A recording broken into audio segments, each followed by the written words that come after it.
আরজিকরের ঘটনায় এবার মেয়েদের পাশে বুমরা। নারীদের পথ বদল করতে বলবেন না, পরিবেশ বদলান। আরজিকর হাসপাতালের ঘটনায় চমকে গিয়েছে গোটা দেশ। হাসপাতালের মধ্যে একজনকে ধর্ষণ করে খুন করা হয়েছে, যে ঘটনায় সকলেই সরব। ভারতীয় দলের ক্রিকেটার জসপ্রীত বুমরাও চুপ করে থাকতে পারেননি, তিনিও মেয়েদের লড়াইয়ের পাশে দাঁড়িয়েছেন। গত শুক্রবার আরজিকর হাসপাতালের মধ্যে যে ঘটনা ঘটেছিল তা নিয়ে এর আগে আয়ুষ্মান খুরানা, করিনা কাপুর খান, সামান্তা, প্রীতি জিন্তা, আলিয়া ভাটেরা মেয়েদের পাশে দাঁড়িয়েছিলেন।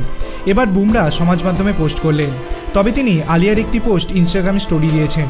তাতে লেখা, মেয়েদের পথ বদল করতে বলবেন না, পরিবেশ বদল করুন, সকল মহিলাই ভালো পরিবেশের দাবিদার। এর আগে আলিয়া সমাজ মাধ্যমে লিখেছিলেন, আরও একটা ধর্ষণ, বুঝলাম মেয়েরা কোথাও সুরক্ষিত নয়। 1 দশক আগেও নির্ভয়াকাণ্ড নাড়া গিয়েছিল, এবার একই ঘটনা, কিছুই বদলায়নি। আমরা কিভাবে আমাদের কর্মস্থলে যাব, এই চিন্তায় যেন কুড়ে কুড়ে খাচ্ছে।